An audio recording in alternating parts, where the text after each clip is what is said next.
while, crocodile. It has been a while. Yeah, we've introduced a few new faces to the talk show, and I think it's nice. Yeah, we don't get the Change of pace. opportunity. Don't get the opportunity. I get more cam time, so Yeah, you're behind the cameras most of the time. yes. Well, everybody has to suffer through this episode.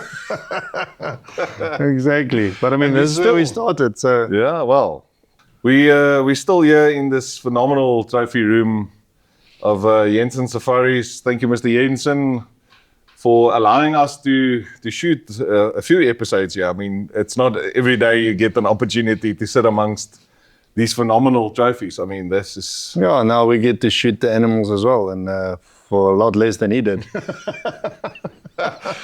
Well, according to him, way back then, I mean, shooting, impala or eland or anything like that, it was a lot cheaper than it is now. No. So, A lot has changed. A lot. Over the last 20, 30 years. I mean, yeah, he's been in South Africa since the 80s, early 80s or something. Yeah. So that's a good 40, 45, going on 50 years. I'm pretty sure he shot quite a bit back in the day for a hell of a lot less than we're paying today. Yeah. But yeah, it is an impressive trophy room. I mean, every time we switch angles here, there's just too many to mention. So you can literally film 100 episodes here, and there's a story behind every trophy. And, we can touch on certain species. I mean, there's literally stuff in here that I've never seen in my life before. I think I know about 50%, 50, maybe 60% of the species that's not common. Yeah. To us. But there's a whole lot of things. I remember there was the mountain reedbuck, one of them here that I thought is a mountain reedbuck, and it is a reedbuck, but it's from some other country, yeah. So it just goes to show that there's just too many species and animals out there.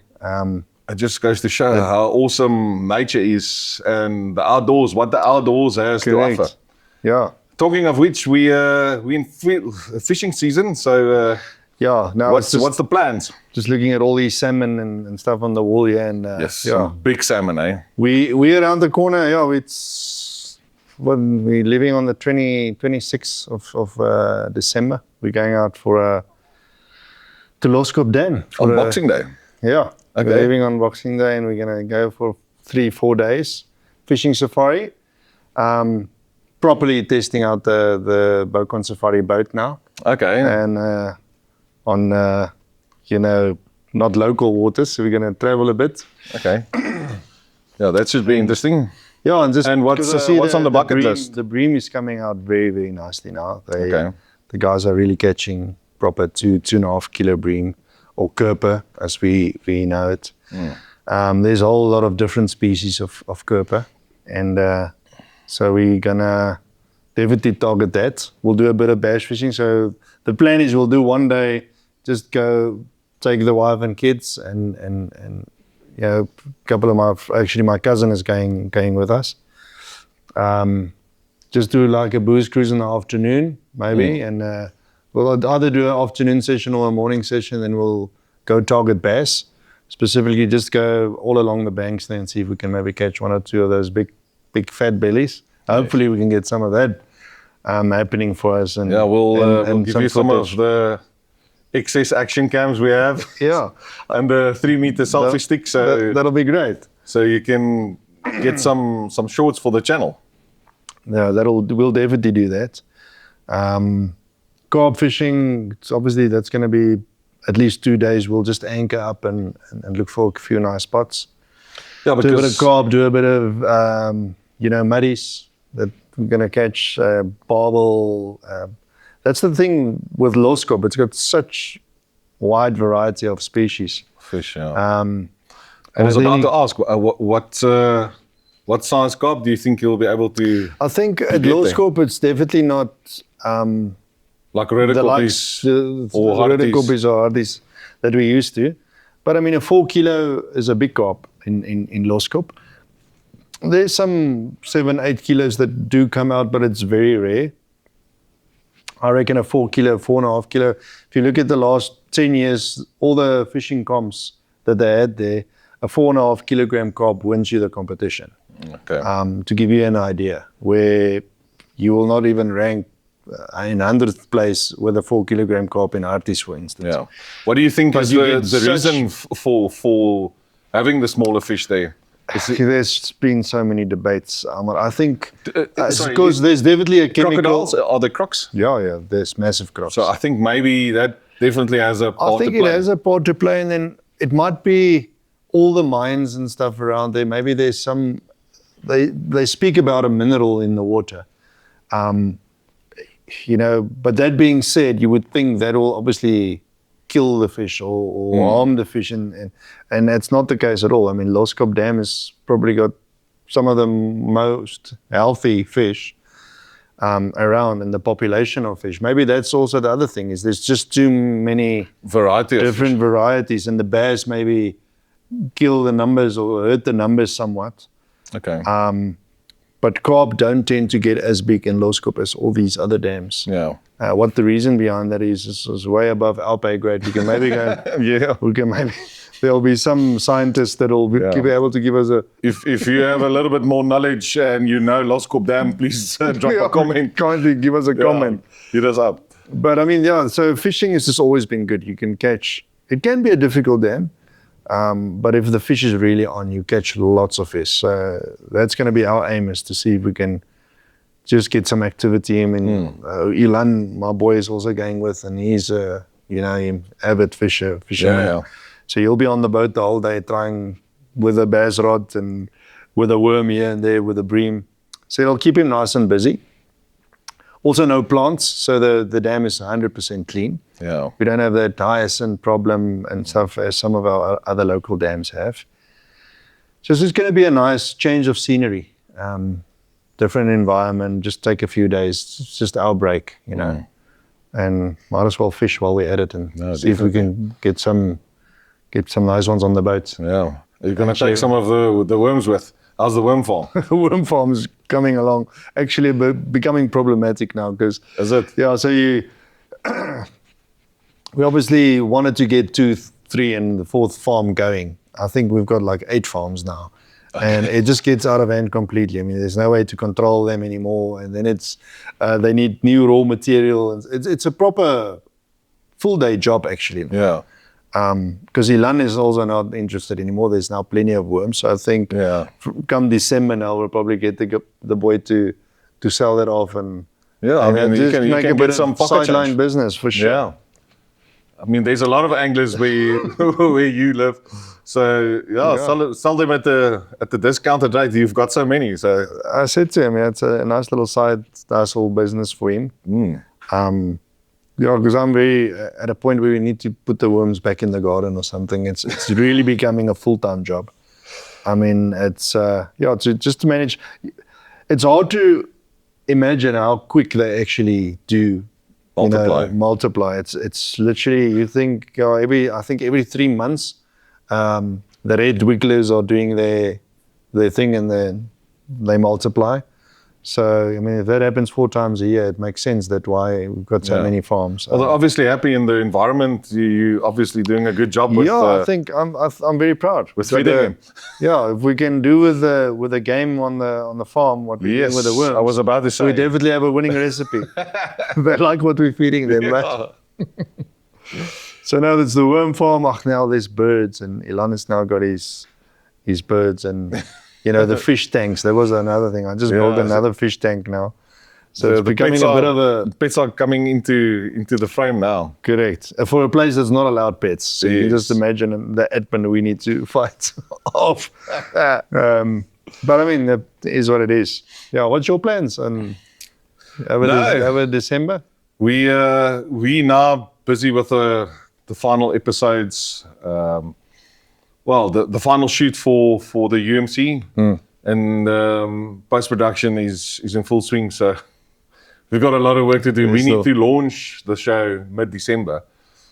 So by the time you'll view this, it'll probably be airing, hopefully. Hopefully, yeah. So we've still got a month left to get cracking. A lot of work to do. Well, hopefully in January we can then obviously see whether there's any fruits to come out of all the hard work and the efforts and stuff you guys have put in. And we also it's been incredibly stressful. I can tell you that. I'm gonna. You never see what's really going on behind the scenes. No. All I can say is the events is spectacular, and it's a nice event to be part of. And we're also I'm gonna definitely shoot that last one. So that's the 22nd of November. We're having our PRS tournament with some local boys there in Northern, and we'll have Evan there. He's actually helped us a lot facilitating the whole thing. Because behind the scenes, trying to arrange and organize the show and the events has been a mammoth task. With a lot of obstacles. We had to chop and change and think on our feet and adapt where we can to facilitate shooters, because this is a world first. I mean, nobody's taken sport shooting in its various facets and banged it into one TV show. So and what I've also found is that you're not shooting a movie. It's a live competition that you now need to obviously televise. It's unscripted. So it's a whole lot of effort and stuff that goes into that, and planning, and you've got to deal obviously with the shooters that's there to do their task. And now you have to combine it with getting a bit of an interview here and there and squeeze that in. Not everybody is very fond of our cameras. So the guys are nervous, but that's the thing. We want to capture those real moments and put the shooters in the limelight. I mean, just talking about our South African shooters, we've got phenomenal archers and guys participating in long range shooting and pistols and clay pigeon. I mean, it's so diverse, and we've got phenomenal shooters, but unfortunately the media in this country doesn't feel like it's noteworthy enough to get guys on podcasts or to give them airtime on television or on radio, which has given us a great opportunity to do the show, because I think that's it opens the market for guys like yourselves and what we do. I mean, it's frowned upon. It's because gun laws and everybody's anti-gun these days, and I think that's the main reason. Lots of people might want to do it. They're just too scared because who gonna say? And I might lose a following, or I might lose a follower, or whatever, if I don't play the right cards or the right game. I mean, politics is part of everyday life. We understand. We deal with a lot of politics. But I mean, luckily we do what we want. So that's pretty much it for the short term now. Is trying to get the show prepped and ready for TV, and it's going to be in Afrikaans on Afriforum TV. So more for the local markets, and then I mean the world's our oyster, and depending on who buys into the concept, we've got big dreams for the show, and I think it's really something that can expand. I mean, into the international market. Absolutely, I believe so. No, I agree 100%. But early adopters are few, so it's been difficult trying to get businesses, third parties involved with this. But hopefully, once people see what it's about, because a lot of people don't understand how big sport shooting is in this country. It's a flipping big market. It's really growing. I think it's growing. It is. And if we reach our goal with the UMC, that opens markets for third parties, and inspires younger shooters to join. That's the only way you're going to grow the sport, is to get in the youngsters and get third parties outside of the industry involved. And get the women involved as well. I mean, we've got phenomenal shooters, women shooters. We've seen that with bow hunting as well. Once the women get involved. Pistol shooting as well. I mean, one of our pros, his wife competed in the Worlds, and I think she ended up third, fourth. We'll put the top 10. We'll put it there. That's in the world. So I mean, that's phenomenal. That's a great achievement. And there's other countries, those athletes do this full time. That is their job. Yeah. Our shooters in this country, it's a hobby. It's a hobby. And we're still competing on an international level. So, I mean, if we can just change this and get people within the industry to start taking hands. It's because those countries, they have sponsorships and stuff. And government backing them up. Some countries have government involved. You know, it's a national sport. Yes. I mean, we obviously have national shooters here, but I don't think the South African government is bothered much. I couldn't be bothered, I think. No. Makes me think in the old rugby days, you know, the Springbok he was a lawyer doing the day, and then this Saturday he's playing for the Springboks. Yes. Oh, yeah, you know, he had to do it in his free time. Schmidt and those type of guys, They had day jobs, you know. Yes. So it's pretty much the same thing in South Africa now with the shooters. I mean, they all do it on their own expense, and they've all got day jobs, and then they still compete on a international level, and we really got good shots and good shooters. So yeah, it's great that you're giving them some airtime and it gives guys like myself, you know, opportunity obviously to go and participate and measure ourselves against these guys that do it week in, week out. You know, we hunt and we're in the bush and we this and that, but they're shooting targets for a living, basically. For a living, yeah. So yeah, just to have a nice, healthy competition. It's never hurt anyone. No, definitely not. And so this is the tail end of the year. What's our plans for 2026? I know Yaku's planning a trip to America. Yeah, so Yaku's going to the States to visit some old clients and friends and so forth, and maybe going to have just a few house parties and so put together. Speak to potential new clients that want to come visit us, and the following year, maybe 27. We're already looking towards 2027. Okay. To get the order books full, so it's a bit of both. So Yaku's going in February. He's going for a month.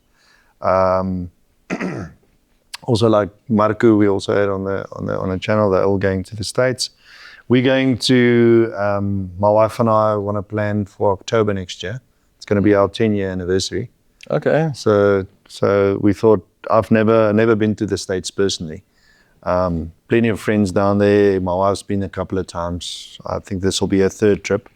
Always been a dream to go see Nashville, because I'm a country, lover. Yes. So go watch a few country music festivals or shows. And then just bring me a harmonica. Yeah. Please bring me a harmonica. So we'll do something of that ilk. Yes. I'll enjoy so that's something to look forward to, is obviously to start saving. We've basically already started saving for that trip. We'll also go and visit some friends and clients, and while we're there, might as well do a bit of business. But that's our plans for the new year. We've got a couple of safaris, quite a few safaris lined up for next year. I think we start our first safari beginning of March. And then obviously the local groups hunting with us is still ongoing. So it's going to be a big year next year. It's going to be a really big hunting season. And hopefully a lot of fishing. Yes. Hopefully a lot of beers and a lot of great weather. So we're still waiting to get some live footage of big fat carp. I love that. I want to be. That'll come. I want to be part of that trip. Yes. So definitely we need to try and see if we can sneak in maybe early Jan. Do some specimen fishing. For sure. That is a really good month. January, February is a great month to do that. So we'll do Loskop now in December, and then come January or February we do Rudekop is definitely on the cards. Definitely, I think so. We'll take the boat there. Well, great stuff. Well, definitely. Well, lekker. So it's been lekker catching up. Yes. And then best of luck for the preparation for the shoot. I'll see you on the day. I'm going to come there with my gun. You're going to be behind the camera, and I'm going to where I need to be. Hopefully shoot straight. Looking forward to it. It's going to be cool. Good man. Cheers. Lekker.